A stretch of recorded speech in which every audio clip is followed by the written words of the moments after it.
Good evening. My name is John Bell. I'm the director of the Ballard Institute and Museum of Puppetry at the University of Connecticut in Storrs. And we are here with our guest tonight, Leslee Asch, for our first Yukon Fall Puppet Forum of the year 2020 online, as have been all of our programs since mid-March now. So we're really glad to have Leslee here to talk about her new book, Out of the Shadows, about the Henson festivals and their impact on contemporary puppet theater. I wanted to mention to you first a few things about what we're doing. Our normal fall Puppet Forum series is going ahead. We're doing Puppet Forums all summer, weekly, and now we're switching to a monthly schedule. And as you may have noticed, we're doing these at 7 p.m. in the evening Eastern time instead of 4 in the afternoon. This one is co-sponsored by the Arts and Leadership Cultural Management Program at the University of Connecticut, which we're really happy about.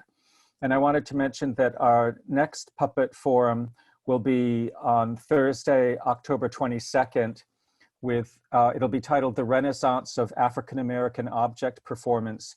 And it will be with Dr. Paulette Richards, Edna Bland, Dr. Schroeder Cherry, and Anwar Floyd Pruitt. Paulette, Edna, and Schroeder were part of our advisory committee for the Living Objects African American Puppetry exhibition that we did. Paulette was the co-curator, and Anwar Floyd Pruitt is an amazing artist who Paulette asked to be part of this. This October 22nd date will also be a kind of opening of our Living Objects African American Puppetry online catalog of images and essays and videos. On November 12th, the third Puppet Forum of the season will be with Dr. Youngmin Song, who curated our current exhibition, Shakespeare and Puppetry. And she'll be talking about the different ways that Shakespeare and puppetry come together, especially in terms of the exhibition in our museum.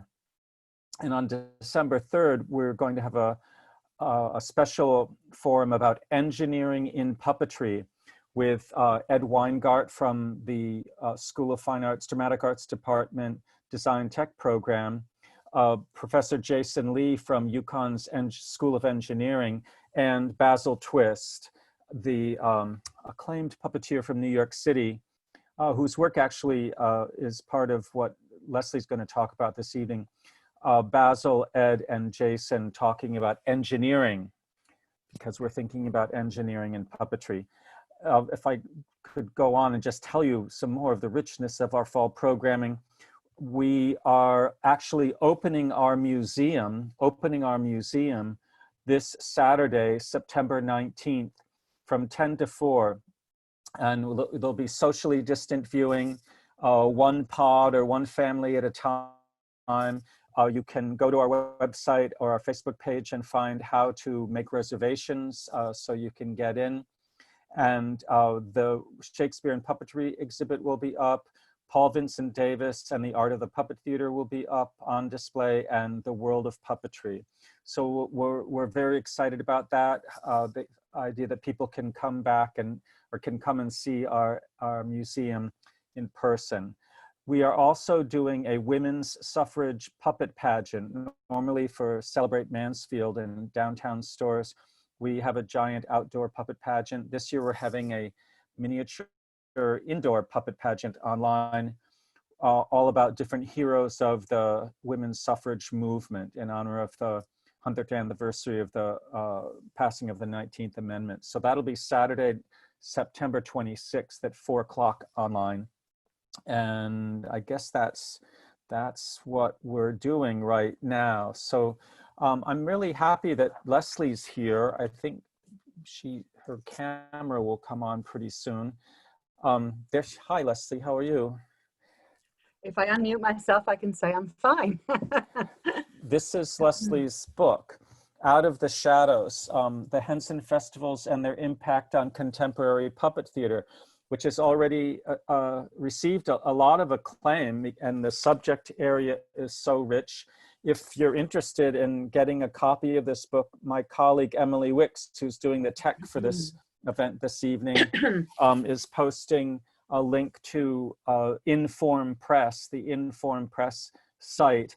And of course, it's available on Amazon.com already, where it's getting great reviews. I know some reviews are coming out in different publications.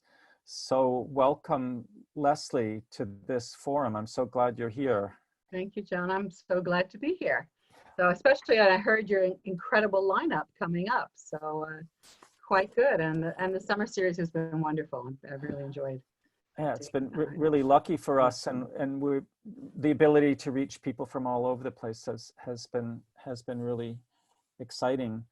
So you have a lot of images from the book, and some of them are from our friend Yukon Puppet Arts alumnus Richard Termine. Not all of them, but Richard's wonderful puppet photography features in this.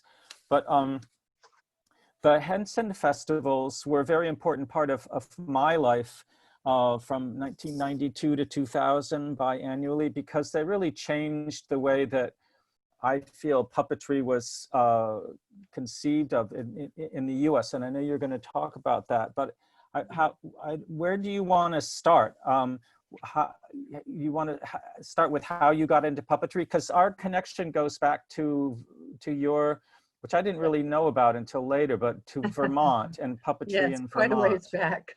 Quite a ways back. Well, actually, what I was going to start with, Emily, if you just put up the first slide, it's just the book cover again. I just thought it would be worth just saying a few of the stats so that we have those up front, and then we could dive into the book itself. So what I mean by stats is as you just said, the festivals, there were 5 festivals. They happened between 1992 and 2000. And this book coming out this year was very important because this is 20 years since the last festival. And actually, we realized when we looked at the dates, this particular date today, we would be midway in the festival 20 years ago. So I think it's quite kind of a wonderful time to look at it. I thought it was really important 20 years out to take a look back at the festivals themselves, and also what's the lasting legacy of them, what has come in the 20 years since then. And the book, of course, also includes, starting with, actually it opens with a beautiful foreword by Cheryl Hansen. Sure. Because Cheryl and I work so closely on these festivals. She was executive producer and I was producing director of all 5 festivals. And just by way of stats, there were 136 different productions from 31 countries in 24 theaters throughout New York City. And we figured that 120,000 people attended the New York performances, nearly 400,000 saw the exhibitions, which we'll talk about, and we worked on together on a couple of them. And then 100,000 more attended Festival on Tour performances, which we did have the Festival on Tour program, which went to 19 different cities. So that I just wanted to get that up front because I'll forget it later on.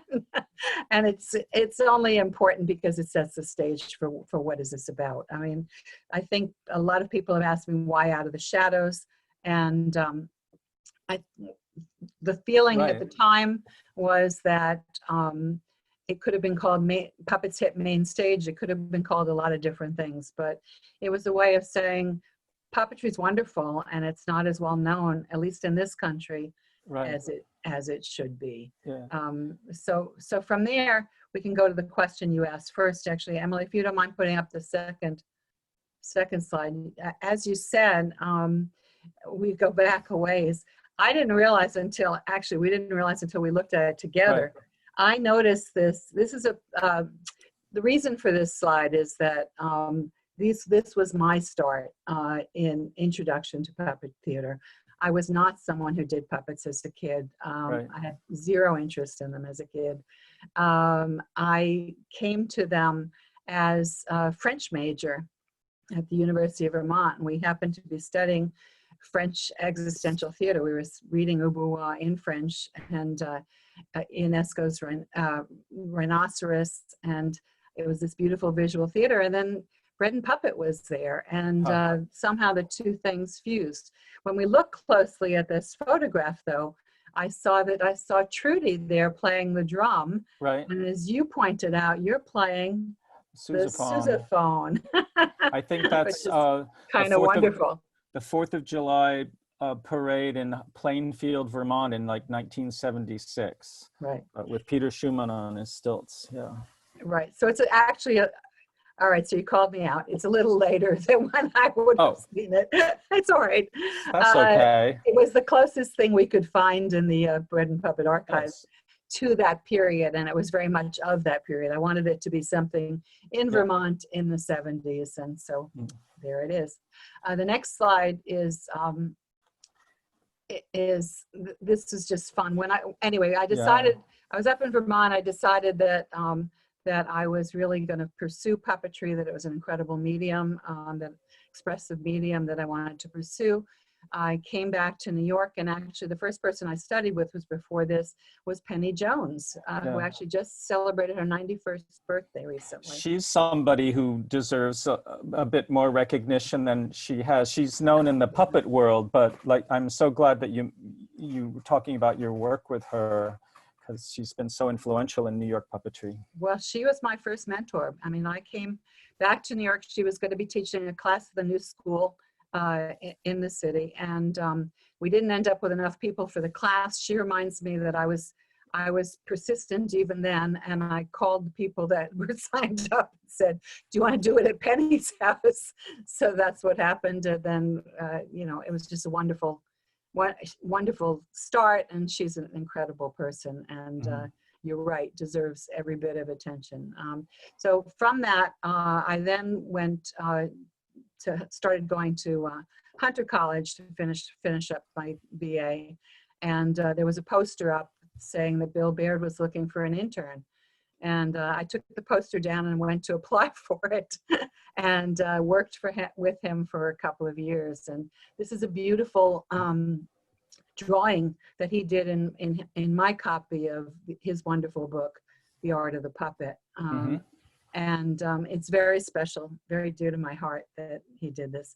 I mean, anybody who knew Bill knew that he would draw on anything that was put down for too long. He was always doodling and drawing, and so, but this was something very special. I obviously, as you can maybe tell in this photo, I did a lot of different things. I was cataloging, I was performing a little bit, but mostly I was building puppets, which was a great privilege with him, because a lot of times it was just he and I up in the workshop, and he would just talk. What materials were you working with Baird at the time? Were you molds or actually, let's go to the next slide. One of the things that it was a bunch of different things. It was Scholastic, and I'm lucky I'm still alive, but it was also casting of latex, and so these little shoes that you see Emmett Otter wearing are actually shoes that I cast, and it was one of the skills that I had learned from Bill Baird and brought to the Henson organization, which is kind of humorous because I was doing very low level, very simplistic molds, and what they're doing, since then is extraordinarily complicated and complex. But these little shoes still live. They're still wearing the same ones in the exhibits and at the Center for Puppetry Arts and Museum of the Moving Image. So they lasted. Anyway, that was my first work with Henson. That's why I put that there. Great. Because in the book, following the, as I said, beautiful foreword by Cheryl, there's a brief introduction of, what was my introduction to puppet theater and why am I writing this book. So that was the start of that. And then actually, if you want to keep going on that, do you want to talk about that more, or should we go on? No, let's keep going. So the next three slides actually is, of course, it goes back to this is well before I was working for Jim. This is Jim and Jane Henson with Wilkins and Wilkins. This would have been in the 50s. And the book is dedicated to Jim Henson and actually also to Joe Papp, because without the two of them, the festivals never would have happened. And unfortunately, neither of them lived to see them come to fruition. So I thought that was a very important element, but everything comes back. The book is really, I sometimes say bookended, but it starts and ends with Jim, because his love of this field is what made all of what else transpired from there happen. The next slide is Jim went to Europe in 1958. Honestly, we have no idea whether he saw Fred Schneckenberger's work. This is an example. We know that he was there at this time. We know that he was very moved by what he saw and came back very excited to do puppetry. We don't know the specifics. I put this in, and the next one is Jacques Chenet. And these are examples of what was happening at that time in 1958 in Europe that may have been things that he saw.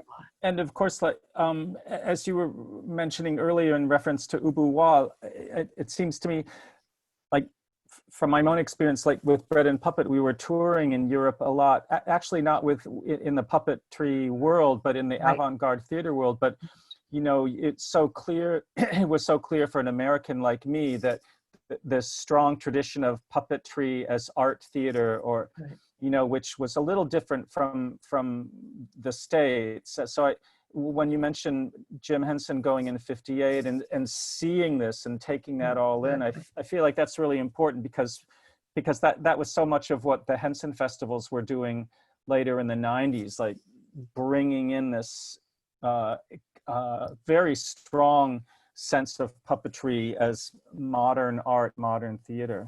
Well, actually, what you're saying is very core to the reasons for their existence.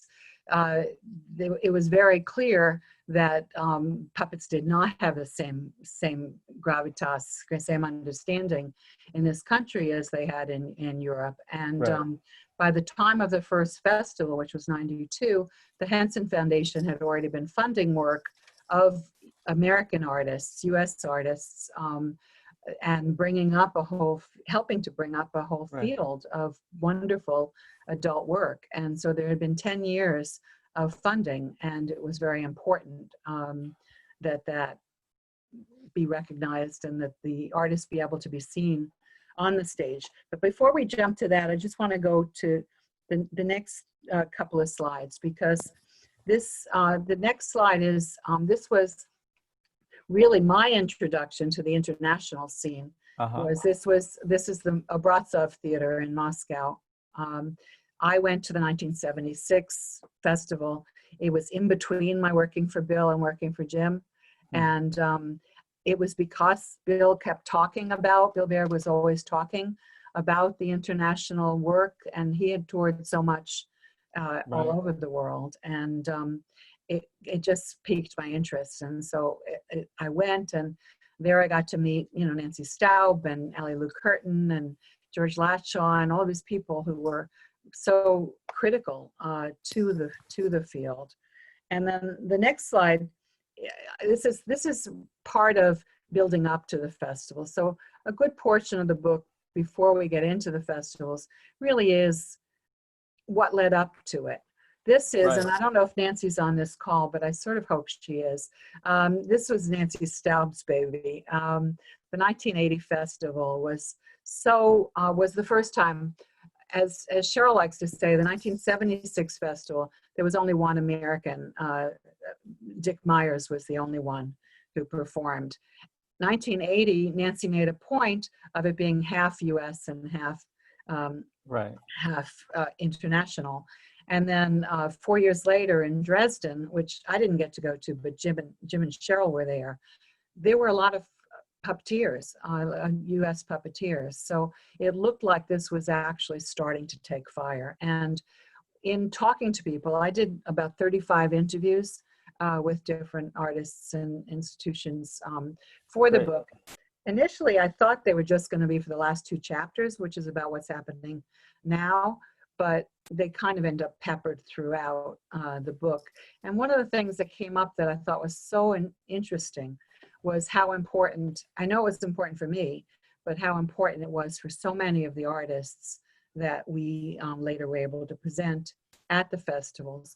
1980 was really a beginning awakening for a lot of those artists to the field. I think so. I don't know how, if the nature of Jim Henson's approach to puppetry is so well known.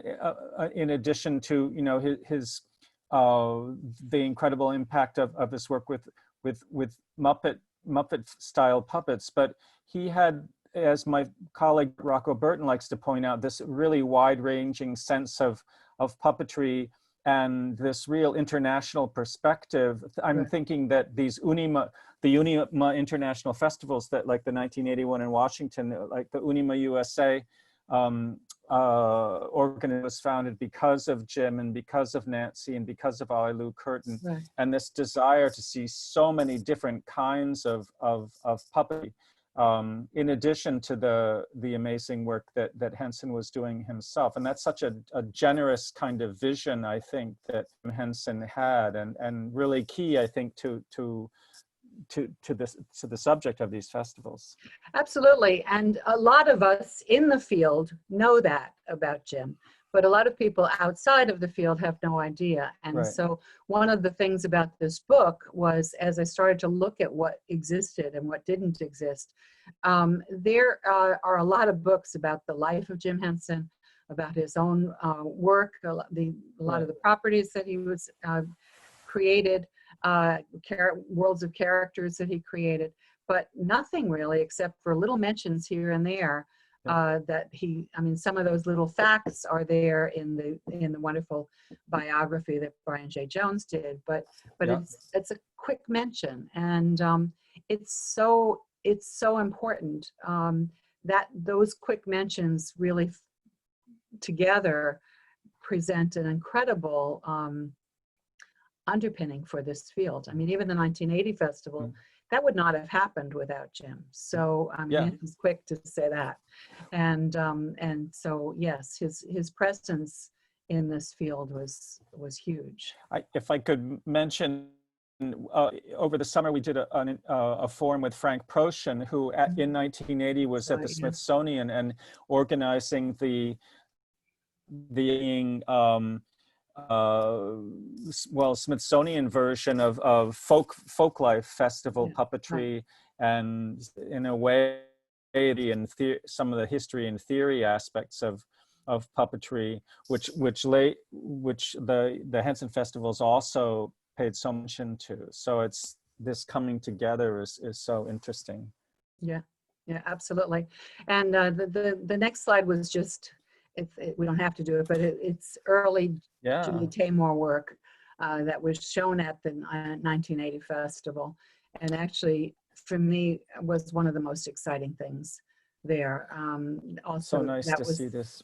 Yeah, that was the time Bruce Schwartz was also performing at that point, and it was just a really pivotal thing, which really led into, this was 1980, the foundation was started in 1982, also with Nancy's input and encouragement, and that really sowed the seeds for being able to even have a possibility of putting those artists on the stage with Europe. So did the 1980 festival, after the festival, is that when you and Cheryl and others started talking about doing New York puppet festivals? Well, Nancy was probably talking about it all the way through, so I wasn't. I think that, yes, as I understand it, at the time of the 1980 festival, it was already a gleam in the eye. It was already a thought that, wouldn't it be nice, there's this in Washington, which gets the funding community to see it, but wouldn't it be right to have it companion be a New York festival that could get the audiences and and the critics really involved. So, so yes, that was already a beginning to be a thought of. I'll just, before we jump right into it, I just want to show the last two slides that I had there, Dark Crystal, because this is also something that fed into it. What I wanted to show with this is also Jim's love of exhibitions, love of the field, love of puppetry, love of craft, and I wanted to include some of the ways that I really saw that in a visual way. This is an exhibit for the opening for the release of the film The Dark Crystal in 1983. Mm-hmm. This was at the New York Public Library for the Performing Arts at Lincoln Center before they renovated. So it was this big, long second floor. The whole floor was there, and it was beautiful. And I was able to do it like an archaeological dig, because these characters were so real, and all of the utensils, so much thought and care had gone into this. It was extraordinary and beautiful to be able to focus on the objects. And the next slide is just the similar exhibit that was done in Los Angeles at the Craft and Folk Art Museum, and just really focusing on the objects as artwork. Well, the whole process of making exhibitions with puppets, which we're involved with, I mean, it's very challenging, and I'm really impressed with the way that the design of the exhibitions in those two photographs is really now exhibitions of Jim Henson's work at the Museum of the Moving Image and at the Center for Puppetry Arts, correct, which are permanent exhibits. But what for me, like, a challenge is, like, here's these things that whose essence is moves objects, and then they're not moving. There's a kind of contradiction there. How did you develop your work with puppet exhibitions in this? Well, I think the starting point, I mean, I started doing I actually started because I was in the workshop. I was helping to get puppets ready for exhibition. At that point, the first designer of the exhibits at Henson was Maury Casel, and I was assisting her in getting things ready.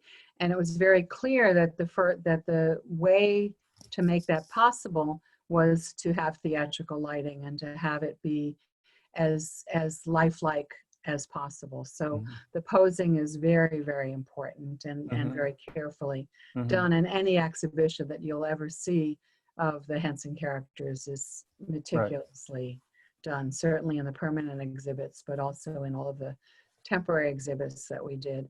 But it also translated over as we go through the festivals. We obviously, I shouldn't say obviously, but every festival had an exhibit and a symposia element to it, because it was very important not just to show the work on the stage, but to get to some of the ideas. The idea was to really get the full thought, all the thoughts out there, and have people be able to write more deeply and think more deeply about the work. I think that those were really key elements of the festivals. I mean, and not only those, but all the wide array of different forms that the festivals engaged, from puppet shows to exhibitions to the forums or symposia that you did, just extremely rich environments, which is, I think, what them through. And then the first one, are we about to go to the first festival? We are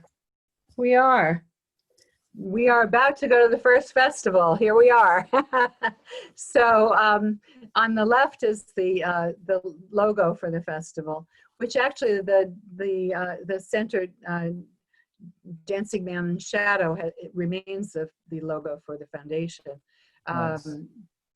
It was very important. We were starting out. At this point, unfortunately, Jim had just passed, and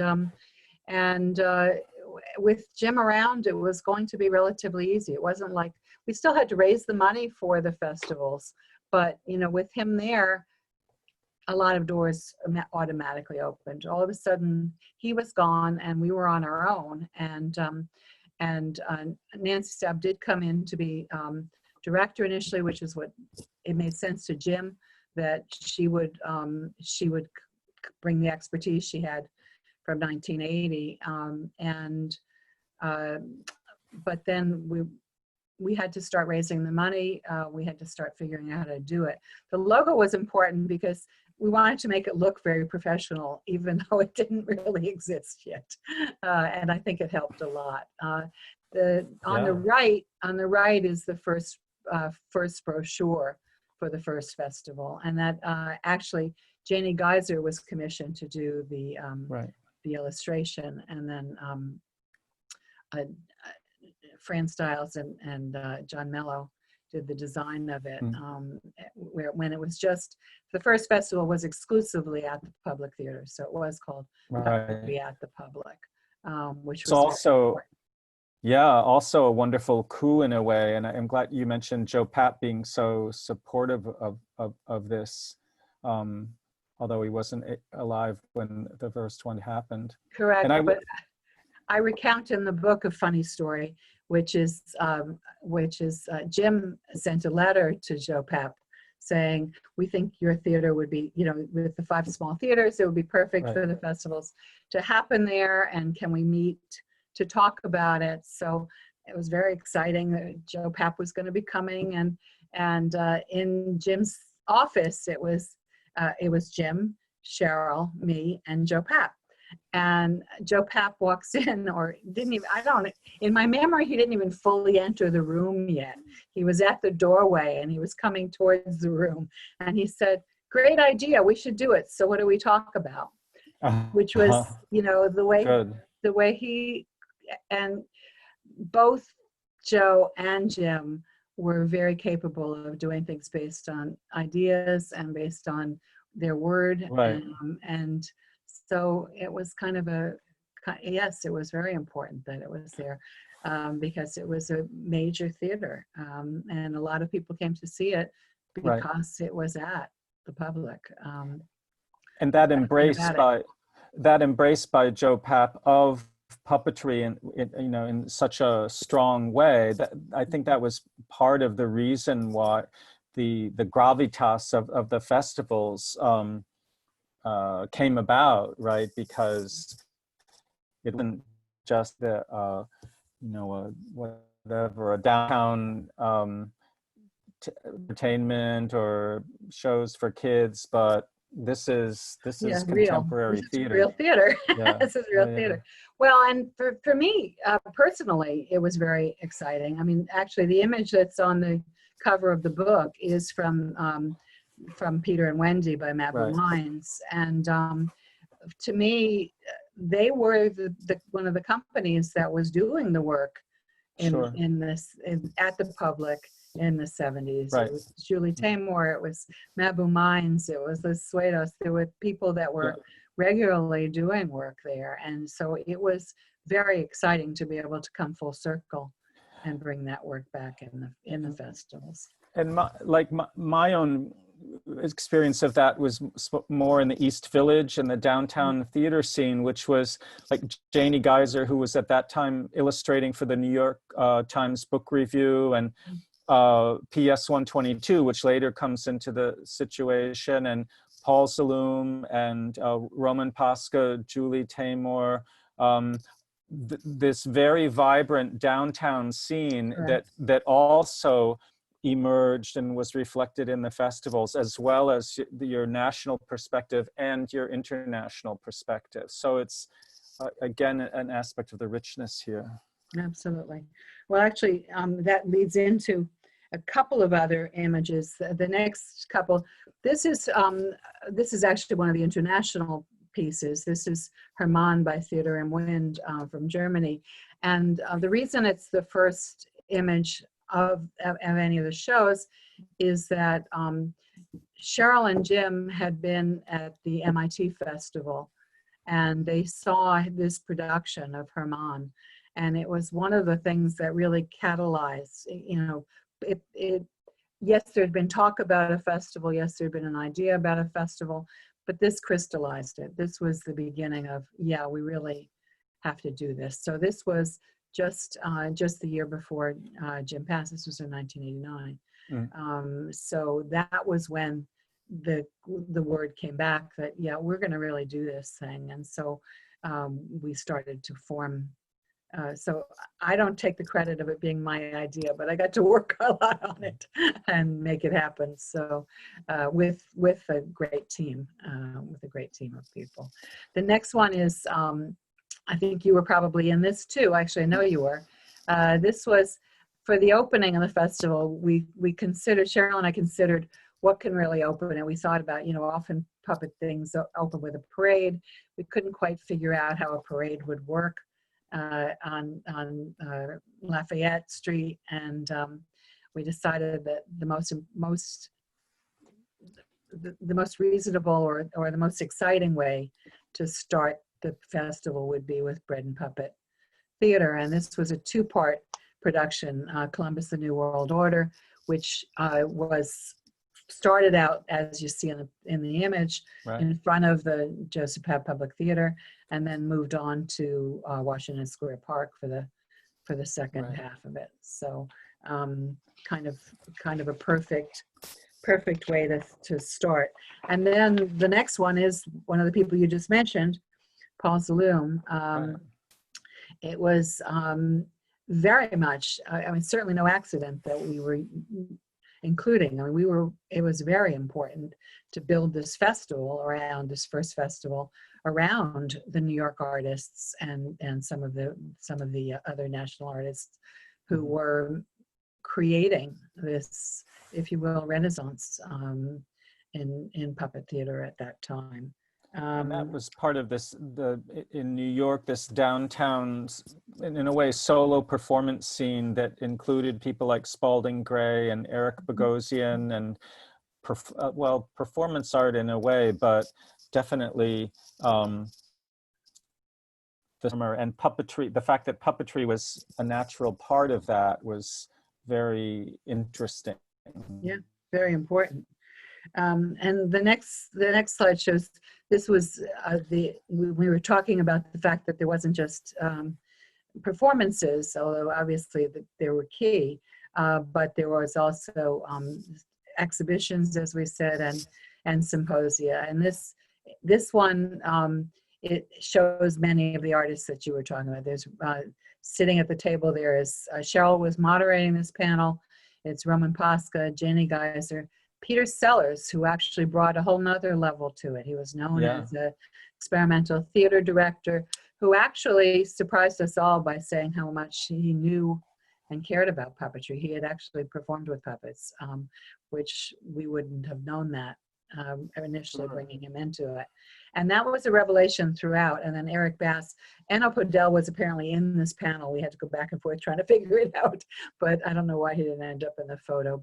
But just, this is a nice example, I think. In the book, there are 156 different images by 65 different photographers. Here, I just thought it was nice to show a little sampling of some of those, and they were picked for reasons that exemplify some of the aspects of it. So that's what this is noting. I didn't put a picture in the first exhibition for, well, actually, if we go to the next slide, this is from the next exhibition. The first exhibition, the exhibition for the first festival was actually something that had come up. We had brought it up from Atlanta. It was Breaking Boundaries, which again, I've mentioned Nancy a whole bunch of times. I hope she's here. Yeah, she is. Yeah. She was the curator for that. And it was a lot of the artists that you just mentioned as far as what was happening in the scene. For New York, I expanded that some and we added other artists to it. And we added, this is Hannah Tierney. We were able to build, she, as you know, does a special rig above, and then the strings from that come down to a board, panel along the side, from which she is manipulating the abstract figures. This was her version of, it was called Incidental Pieces for Satin and Strings, but it's her version of the Heinrich von Kleist on the marionette essay. And it was beautiful, and it was really fun to, because there was the space in Lincoln Center to do it, to be able to devote a section of the exhibition space to this and have it performed right in the exhibition space. And you can see in this image of Hannah's work how, you know, the definition of puppetry is being all sort of objects, and and the work of Kleist. Or she was also doing shows, Stein, for example. Correct. That was a little later, but yeah.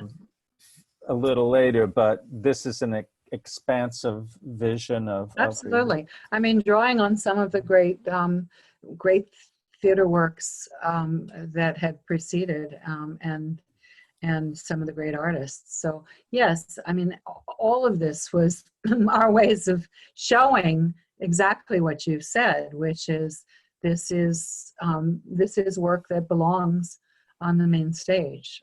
This is work that can take its place in that milieu. I'm looking at a question Carol Sterling asks about what were the greatest challenges that you and your team in designing programming for the festivals. I mean, we're just talking about the first festival in the 90s. I don't know if it got easier. I wouldn't say programming was the greatest challenge. I would say raising money and figuring out the format. I mean, really creating the structure for the performances.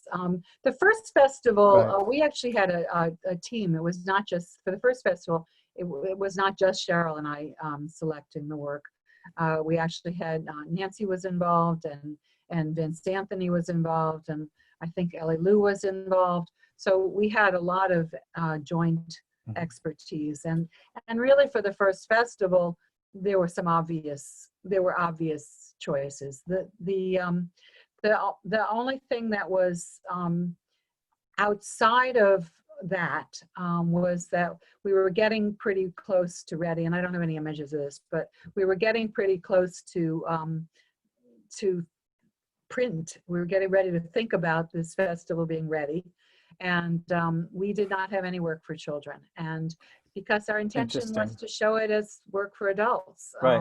So it was going to just be work for adults. Right. And somewhere as we were finishing this, we were thinking, Henson, puppets, theaters.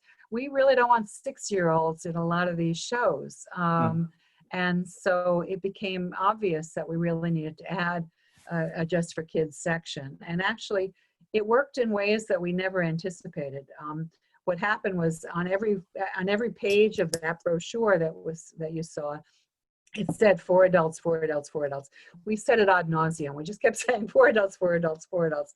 But we were told by many people that it wasn't until they came to the back section where it said just for kids that they went, oh, you mean the rest wasn't for kids? And then they'd go back through the whole brochure and make selections. So I would say that the challenges really weren't, at least in that first go out, weren't so much the selections. We knew who we wanted. It was really framing them properly, having the money to do them properly, and the marketing. And Ann Denon was the third part of our team, a little group. She brought in the fundraising and the marketing expertise, and press. I mean, press became a very important part of this, and that symposia was really designed largely for the press. There were primers, and actually for the first symposia, Bonnie Sue Stein worked with Nancy.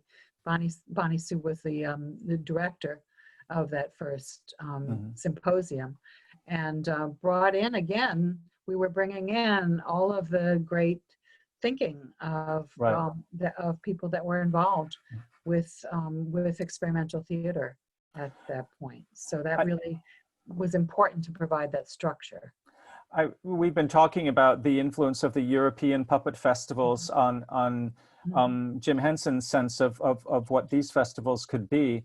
And of course, all of the European puppet festivals are heavily subsidized by the different governments in Western Europe and Eastern Europe at that time. Yes. So in a way, you were talking about the budget, challenges. In a way, the Henson Festival was stepping in and taking the place of what would have been, in Europe, very strong support from the ministries of culture from those different countries. So it's a substantial step that the Henson Foundation was doing. Correct. To say, we're going to support this. Right.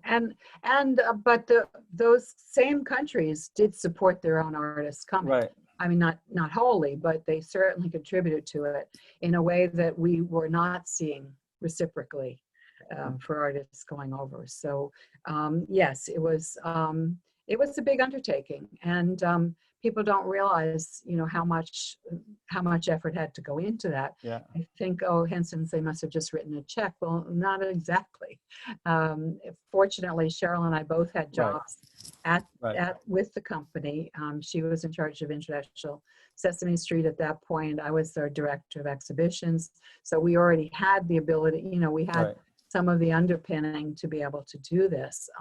But the shows, it was very important to us that we paid fully for shows. There's so many times when artists, are the last, and you just say, oh, well, they'll do it because they want to do it. Well, no, we wanted to make sure that they were properly paid, that they had the proper technical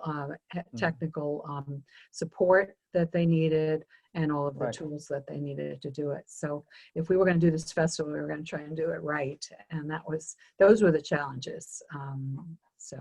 What you just talked so important for the puppeteers themselves, ourselves, because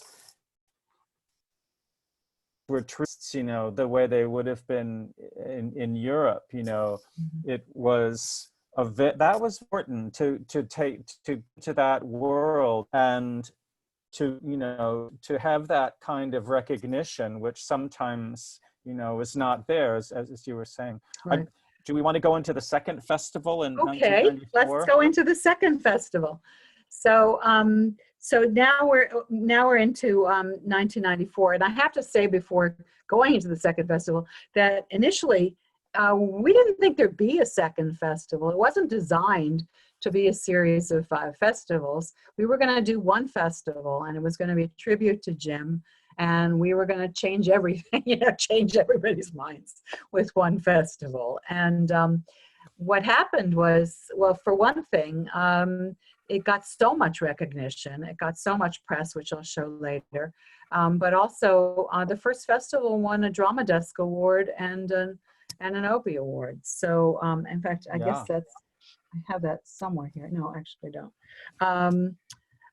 And so we were encouraged, and the board, the Henson Foundation board, we had to talk it over with them. Cheryl and I went to the board and said, what do you think? And they said, yeah, we should keep going. And we realized it couldn't be annually because there was no way to do it. I mean, the structure allowed us, we really needed a year to figure out who we were presenting. As Carol was saying, it does take time to find the right work, certainly for subsequent festivals more than the first. And then a year to actually put it all together. So this is a wonderful show. This is a nice example, I think, of an international co-production. This was the Swedish Marionette Theatern doing an incredible rendition of Strindberg's The Ghost Sonata, and it was directed by Roman Pasca.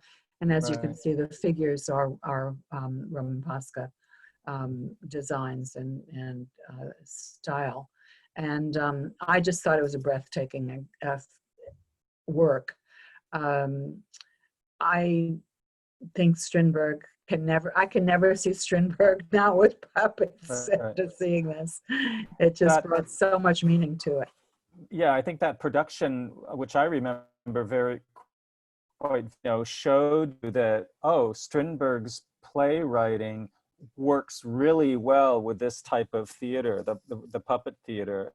Right. Strindberg, same place. He was heading there anyway.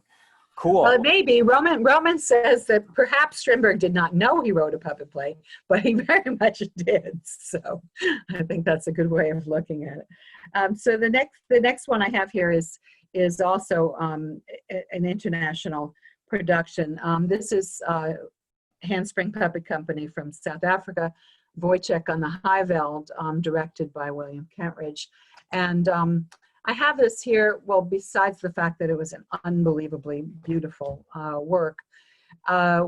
This was interesting as far as its how we came to it. This was, we were pretty much done with our selections for the second festival when Cheryl received a phone call from her good friend Andrew Solomon, who was in South Africa doing an article. At the time he was doing more art critic writing. Now he's obviously writing a lot of important books.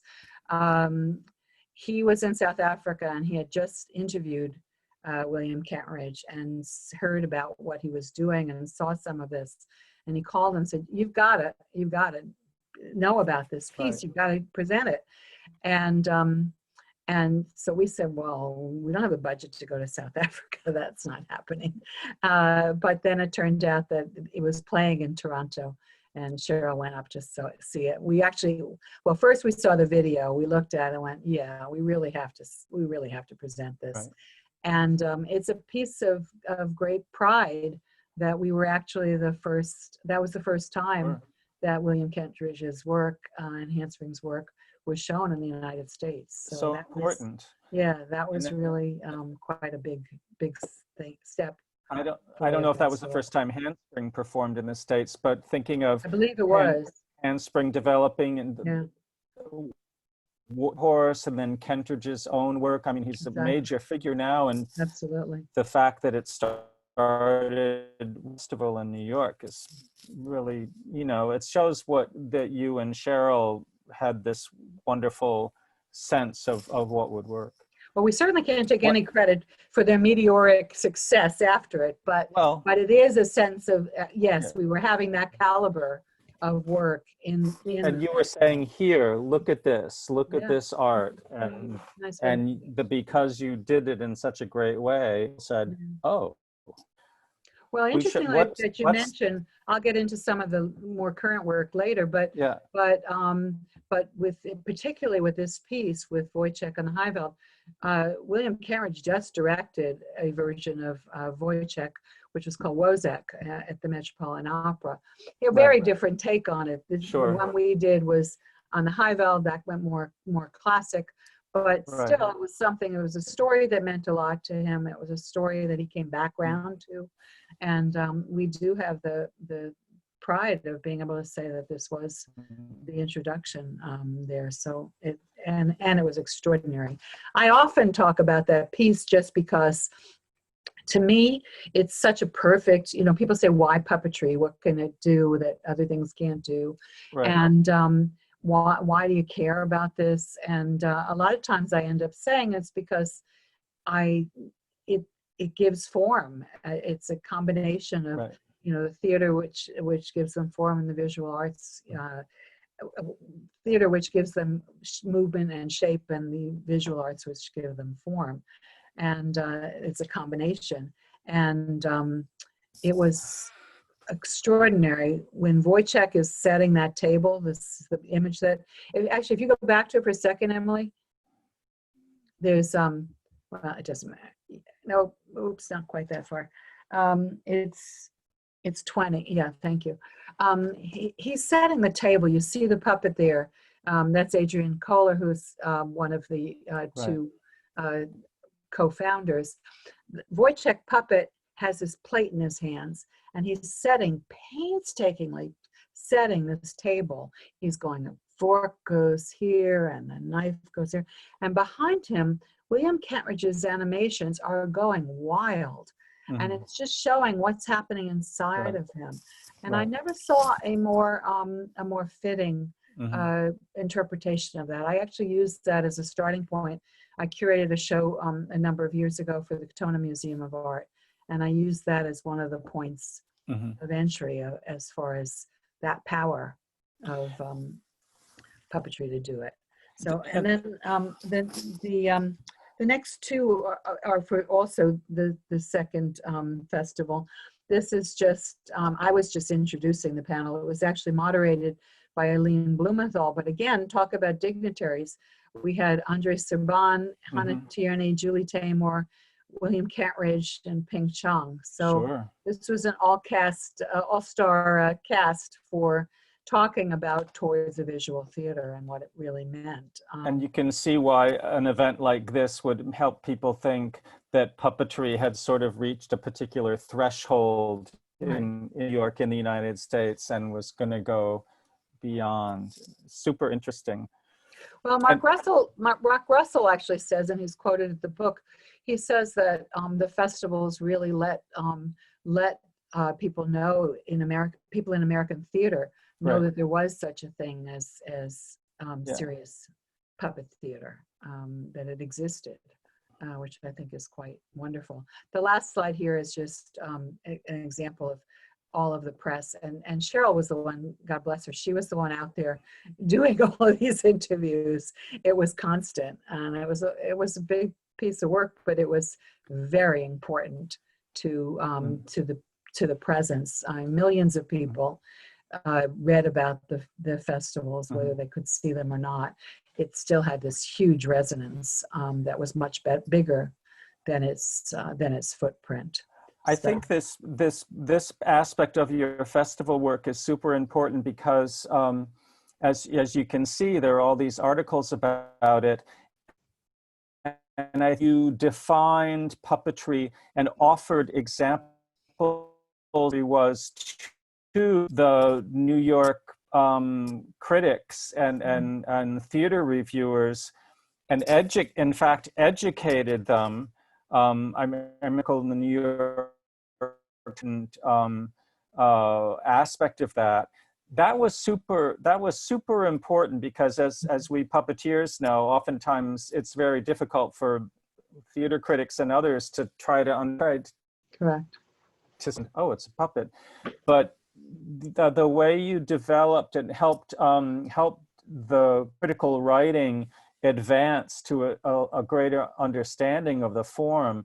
I just think it's, as I was saying before, I think it's super brilliant and really good. It was an important part of it because if you don't have context, I mean, those same critics are writing about theater, and they can look at Strindberg and they can talk about the 10 other productions of Strindberg that they've seen and put it in context for that.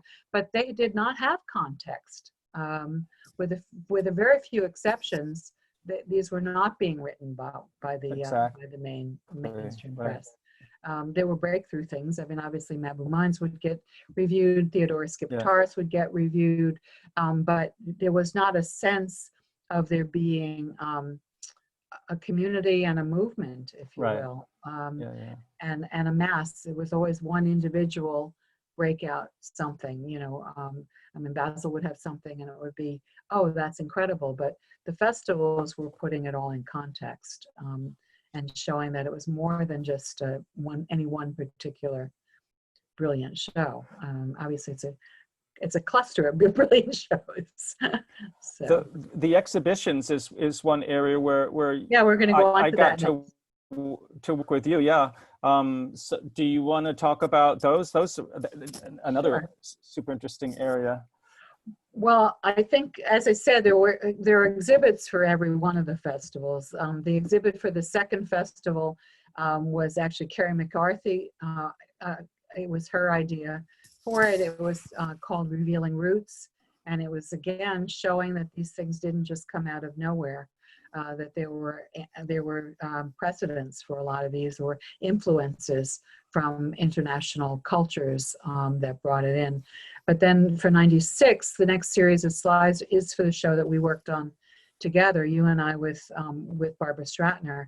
And actually, you wrote the essay for the on the left there. That's the brochure for the exhibition, and it comes back around to Ubu. I already said why Ubu was important to me personally, but this was on an international scale. Yeah. It was the 100th anniversary of the first performances of Ubuwa, and it just coincided and was perfect timing for us to really focus on that. And this show was called Puppets and Performing Objects of the 20th Century.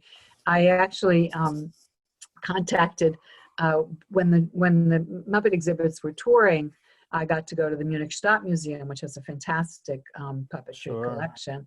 And one of the head curators there, Manfred Wagner, I told him what I had in mind, and he said, "Oh, the name-dropping show. Yeah, I could help you with that."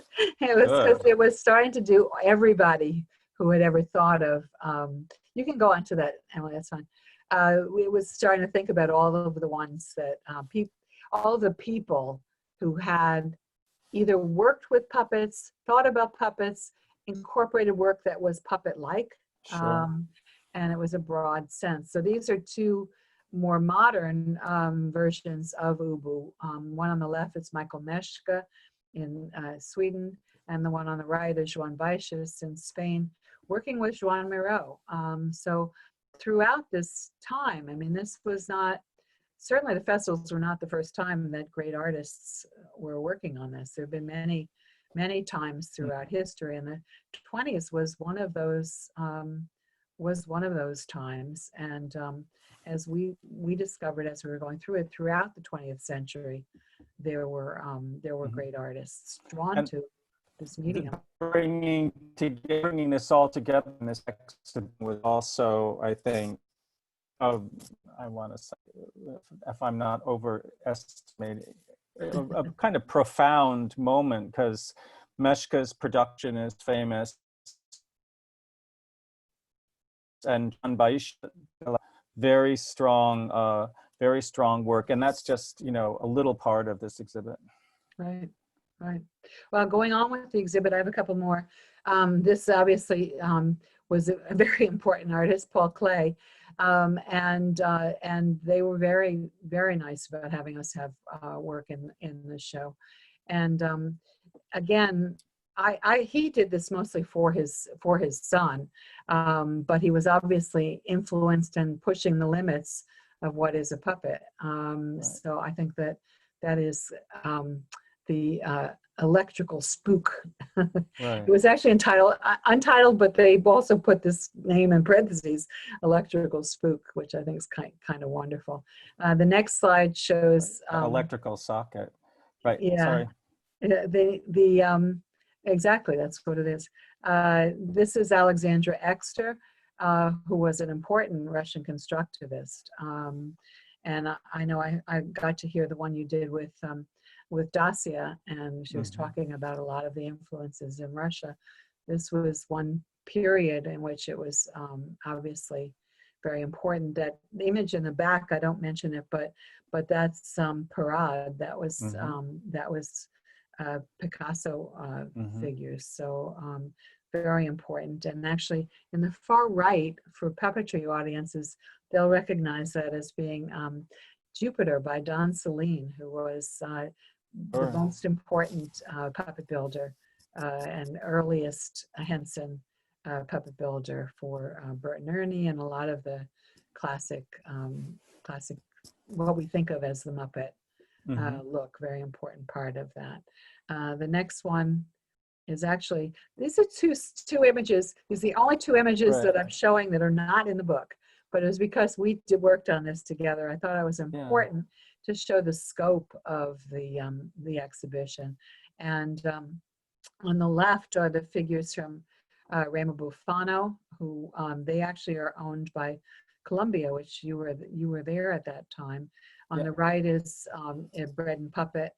And then in the center of photos are Julie Taymor for Oedipus Rex. And then on the photo on the right is showing, we did a lot with stop motion.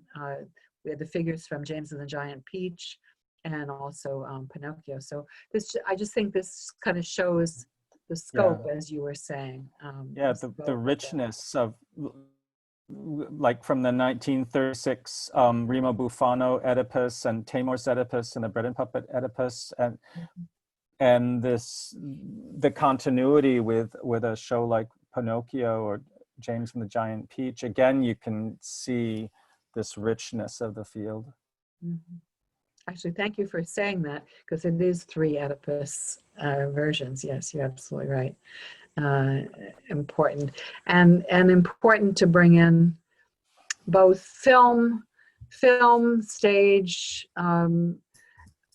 visual arts, all of the different aspects of that, Sure. that go into this field. So it was a fun show to do, and I think, you know, you brought a lot to it, so I was very happy to have that happen.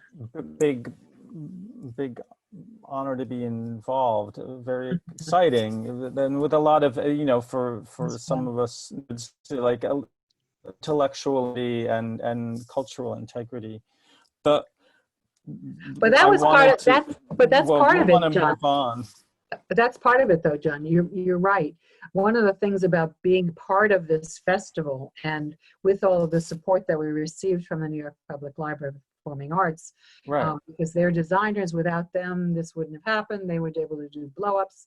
Barbara Stratton was the director there at the time of the exhibitions, and so there was a lot of support for this, and we could really do it properly. Which was very pulled together all these different aspects of New York scene that came synergistically with each other. Mm-hmm. I'm thinking of, looking at the clock a tiny bit, but I know that in the next section of images, yeah, we can go through those fairly quickly. These are the next few slides. This is the first one, are really just examples of great examples of puppetry, things that puppetry could do that live stage theater can't necessarily.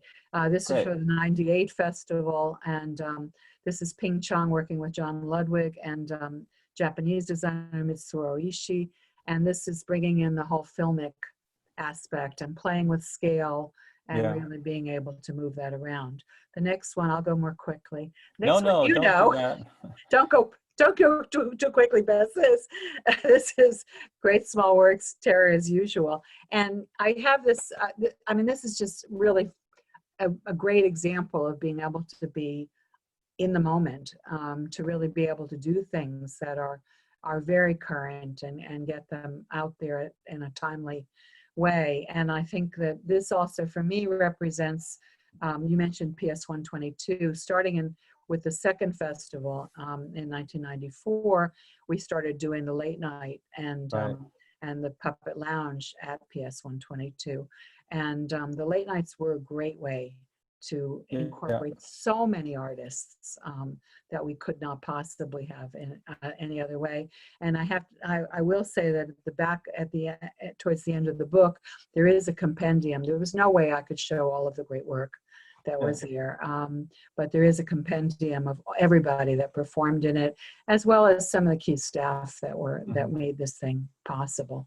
The next one is I was going to say these cabaret performances are really sort of forerunners of what the puppet slams that are happening all over the country now. Absolutely. Actually, Heather was one of the artists that I interviewed for the book, and she very much says that to her, the late nights, she loved them, and she found them incredibly inspiring. And she actually goes on to say that for her, the whole interest in the slams came out of a combination of the late nights, which she loved, and also her father, Jim's early work with the short vignettes that they were doing. That somehow it was both of those influences that really led to it.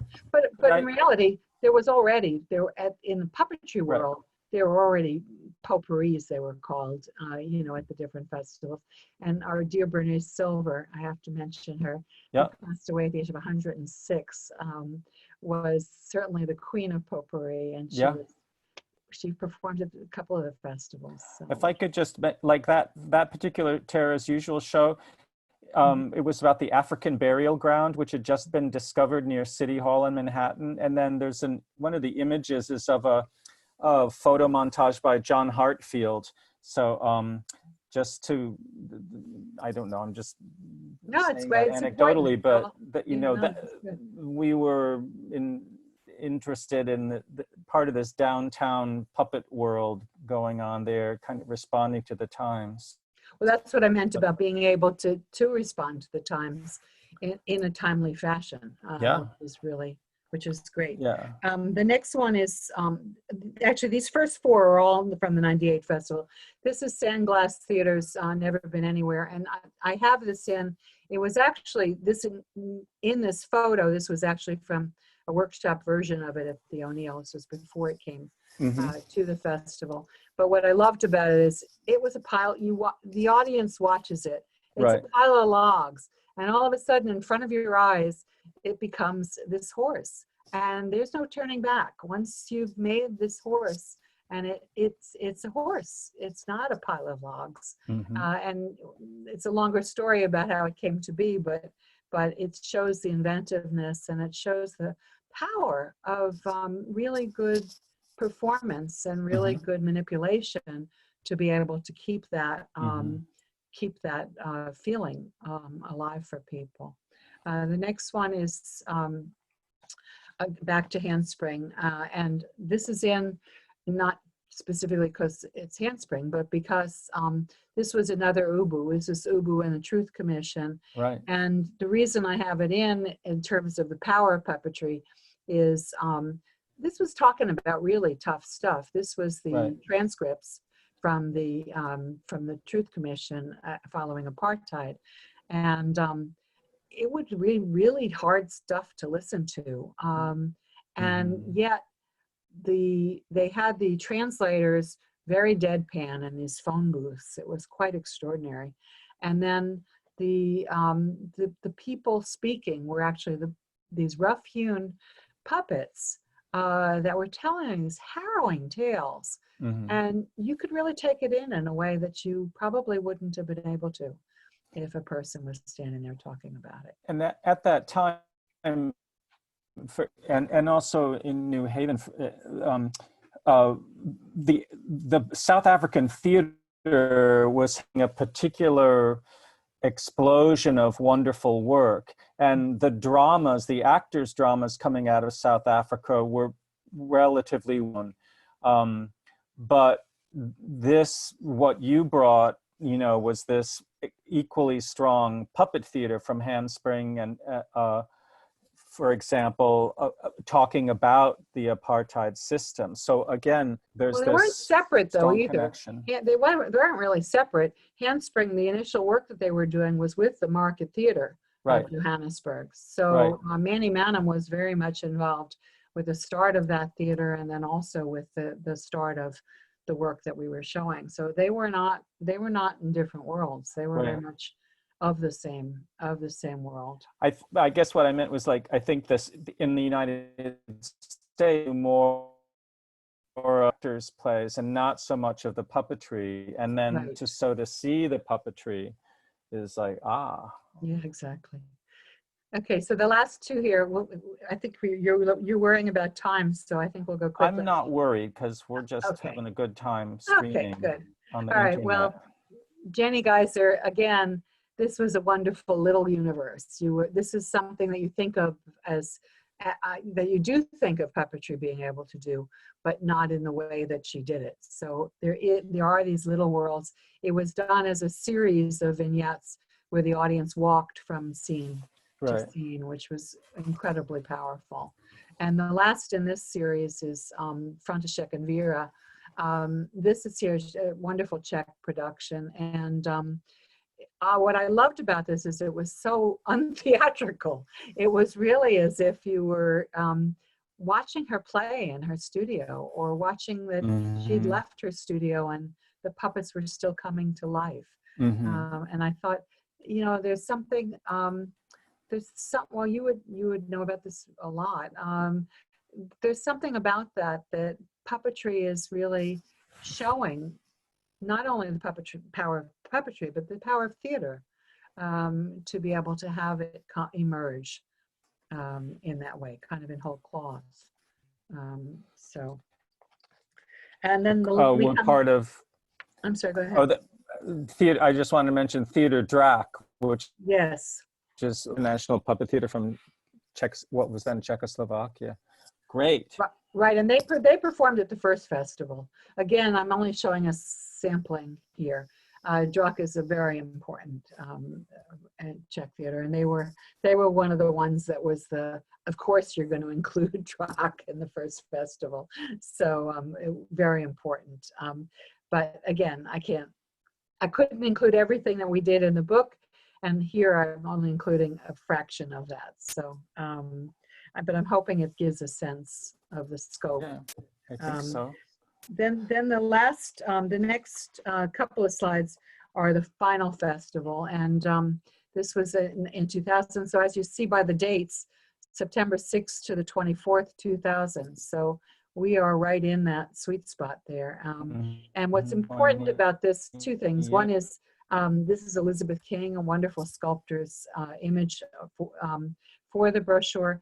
And she's one of the people, when you said how important the 96 exhibit was for bringing all these different parts together, we connected with Elizabeth after that exhibit. That was her first introduction, and she said, wow, I want to be part of this, and Nice. sent us these incredible images, and I was like, yeah, we want you to be.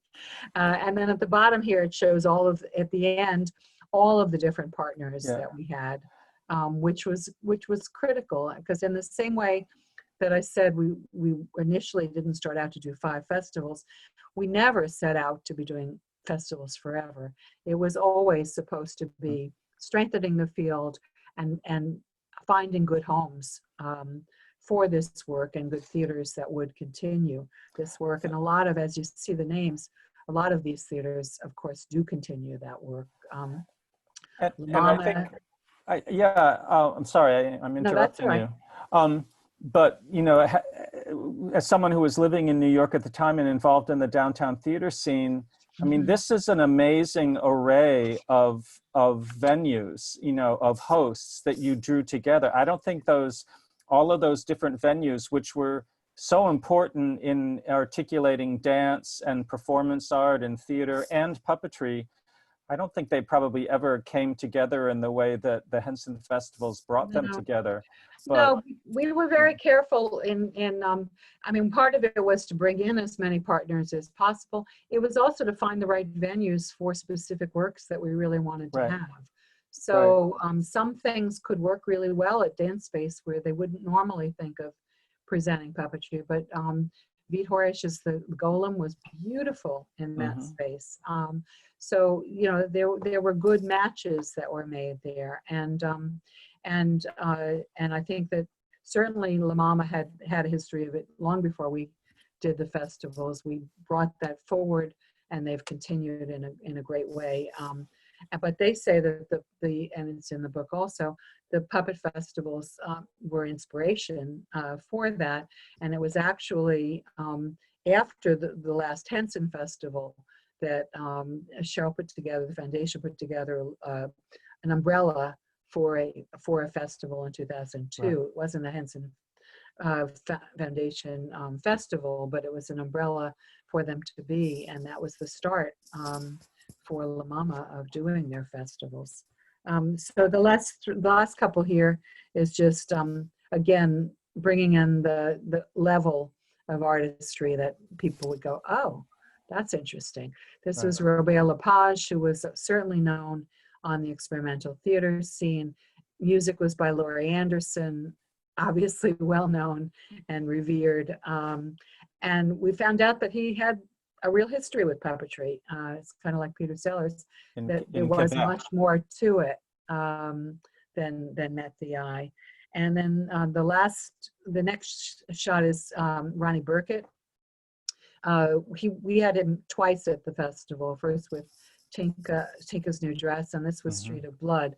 The reason this one's in is that, again, it was a big step for puppetry, that this was given a three-week run at the New York Theater Workshop.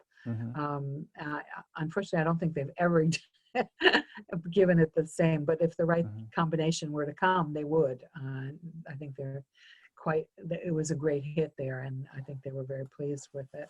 And lastly on this group is just, yes, we were stretching the boundaries. Yes, we were trying to show another perspective on it, but we also wanted to honor the masters of the forum, and obviously Albrecht Rosser is one of those masters. So that was really important.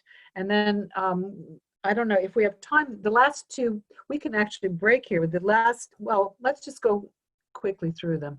The last two chapters are really not they're really post festival. This is chapter 9, which is called "Where Are They Now?" Where are they?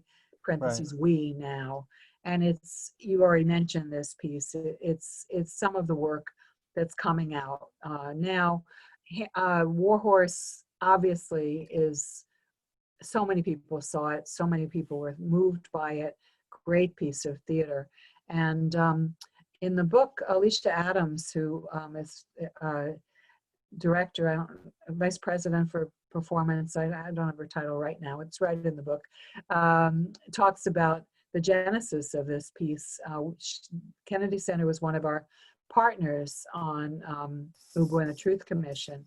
And then they continued to work with Handspring, and they worked on a piece that led up to this, which was called Tall Horse, which was the first time that Handspring was working with these large puppets. And then when the National Theater saw that production, they said, "Oh, yeah, we're going to find the right usage for this," and that's what they brought Warhorse to them. So that's kind of, this is where it's not directly, right, but it's legacy. Well, these are all sort of things that happen afterwards, yeah, exactly. In the States, when the recognition of puppetry as an art form is blossomed. Correct. It seems to me. Correct.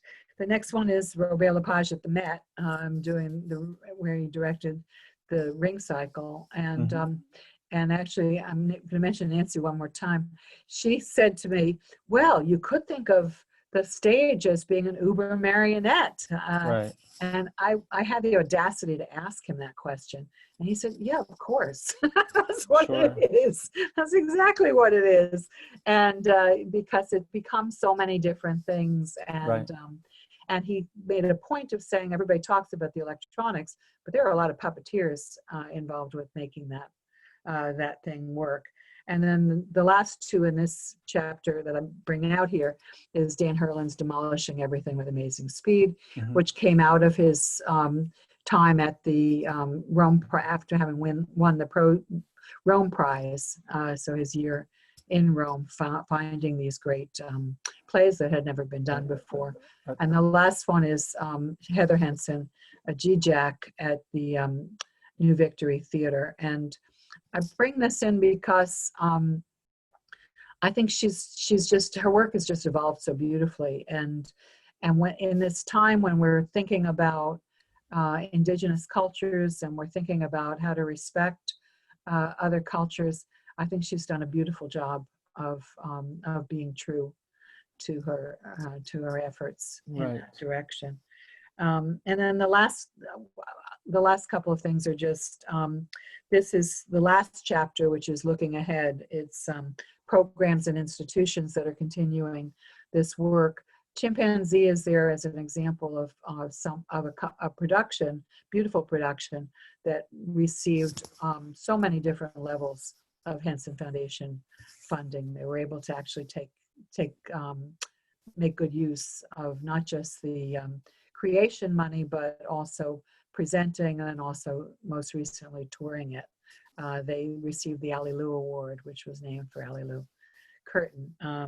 And then the next one is showing that it goes through, this is Plexus Polar, Chambre Noire at the Public Theater at the end of the Radar Festival.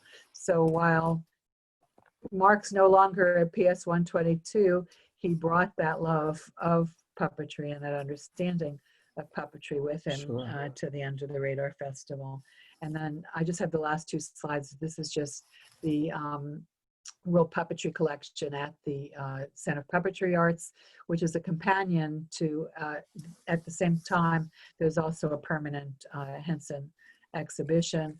And then the last slide is really just saying a lot of these, the World of Puppetry, Jim Henson Presents the World of Puppetry was done back in the 80s, but it is part of the Jim Henson collection, which is at the New York Public Library for the Performing Arts.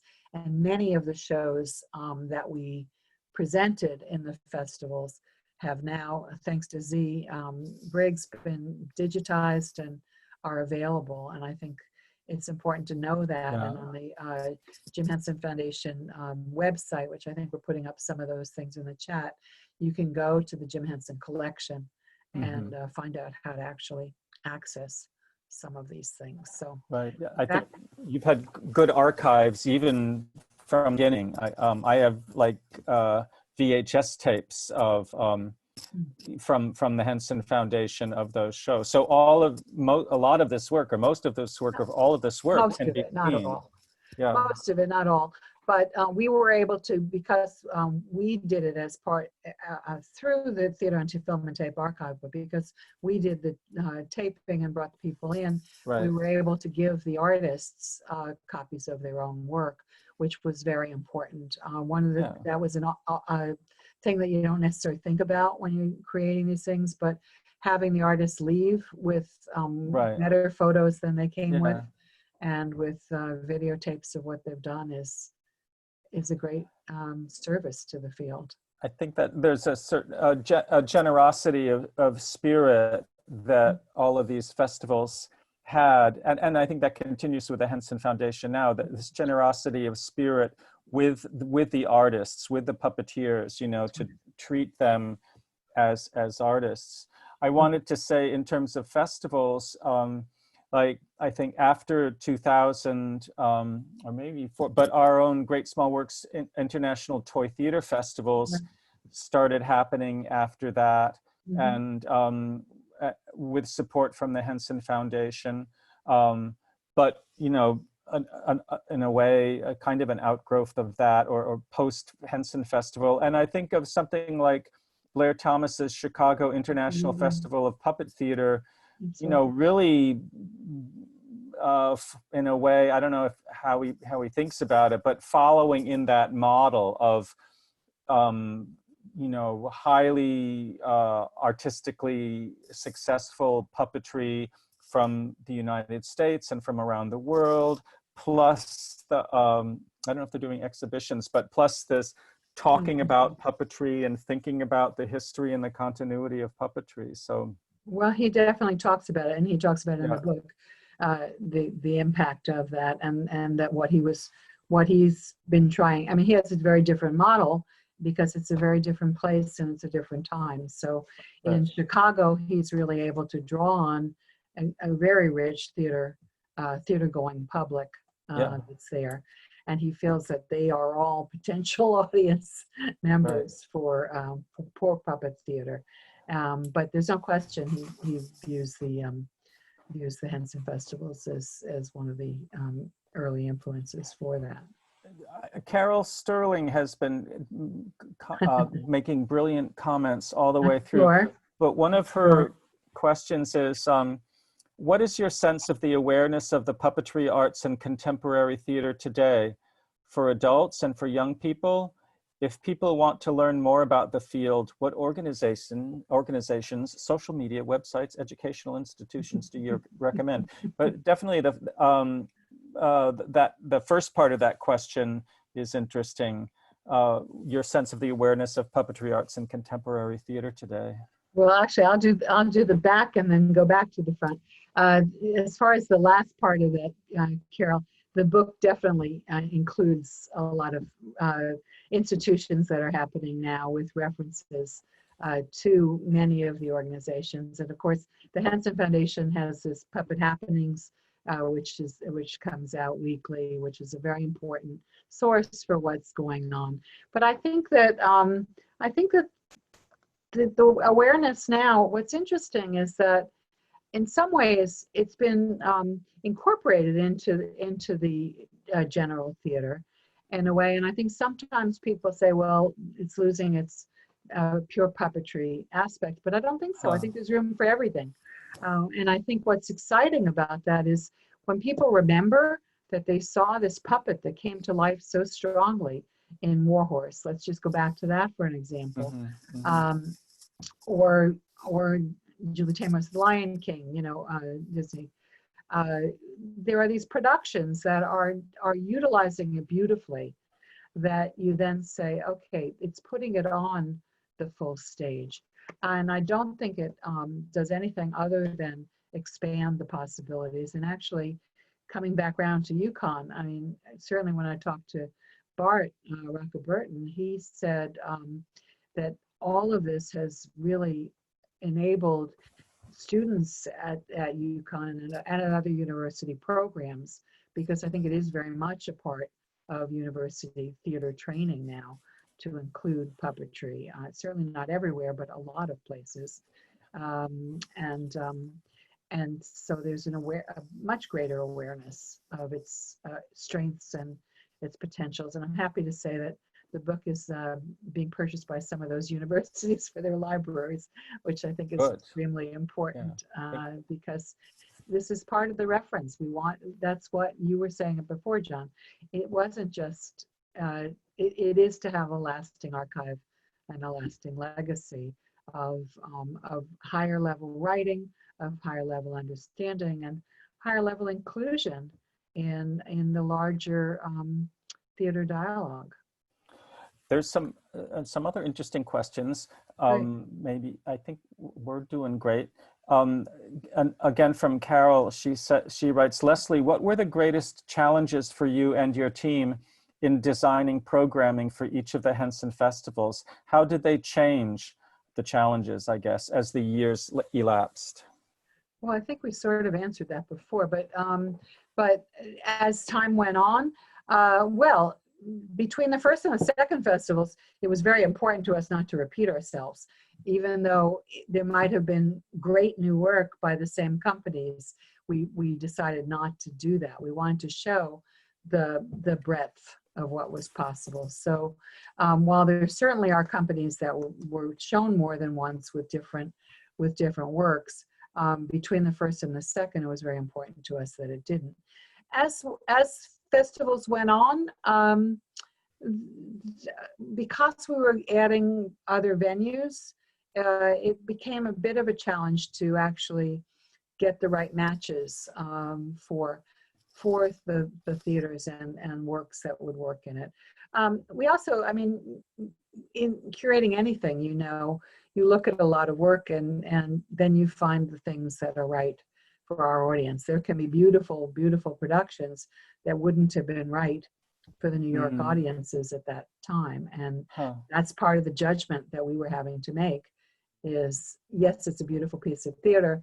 Is it going to resonate for our audiences? And it was really important. I think that there was more than one curator. It's really important that Cheryl and I, our tastes were different enough and similar enough and complemented each other quite well, so that there could be a range of work. I think that was really important.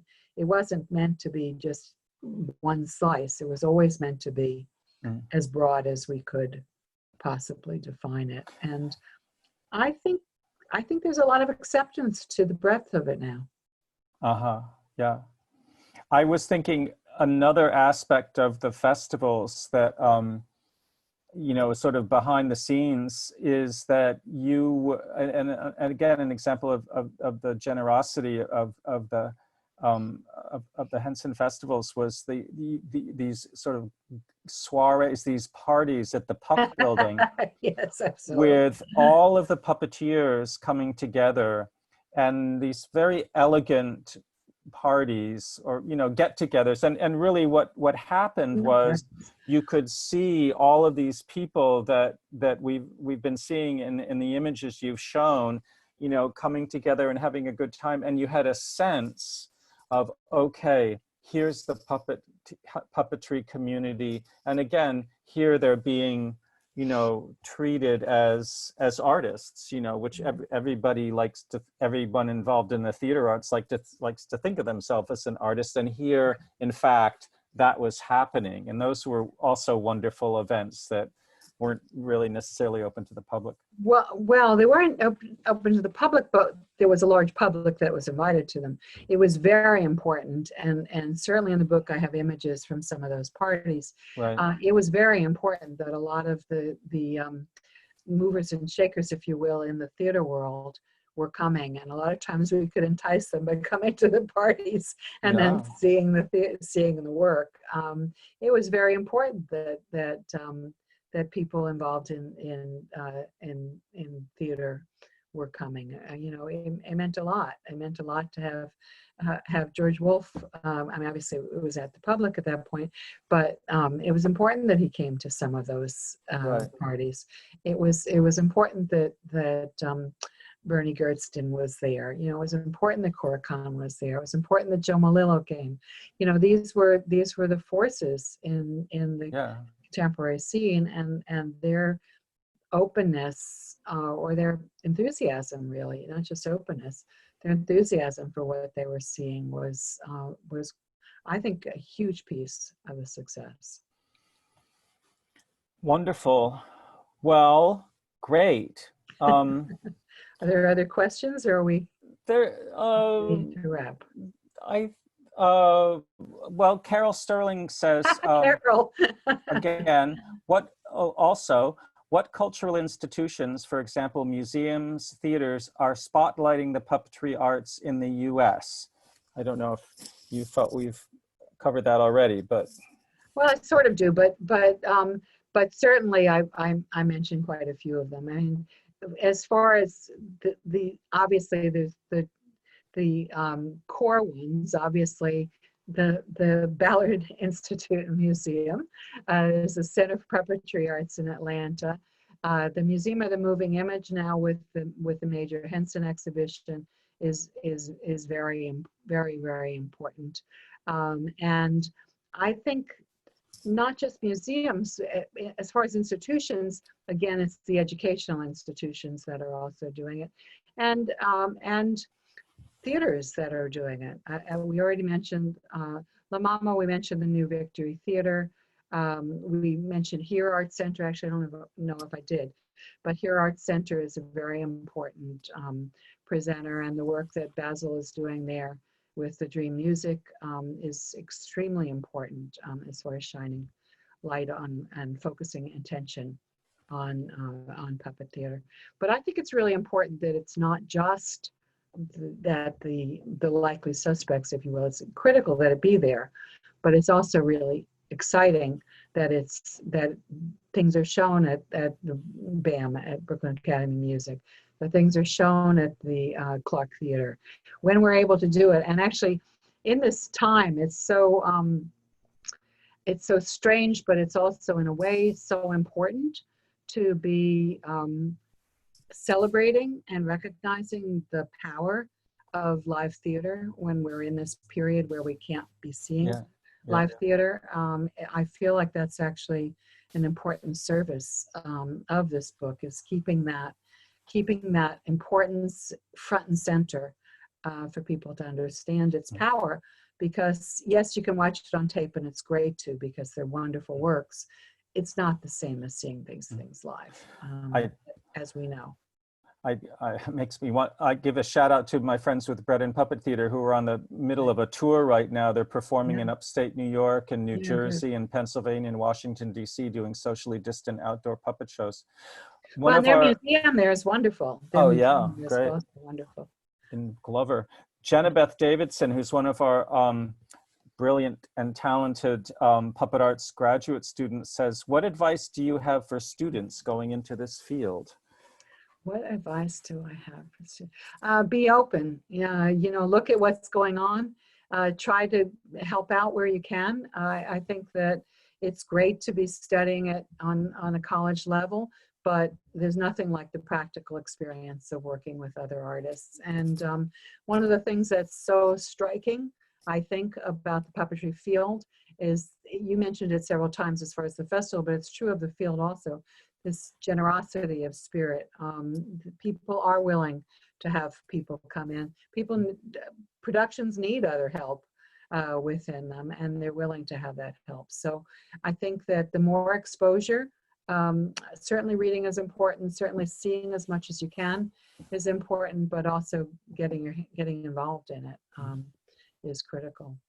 And yeah, big thanks to you and Cheryl and everyone for seeing as much as possible being a really practical alternative in those festivals.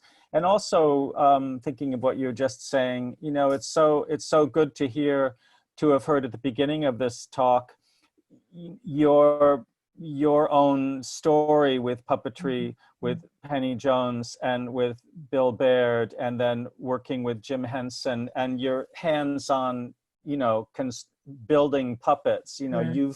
You're in there. You know puppetry because those puppets were created by your hands and were moved by your hands, and that seems so important to everything that developed out of it in terms of the festivals and beyond.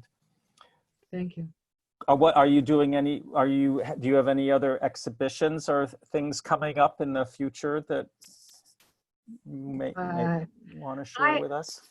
Yes and no.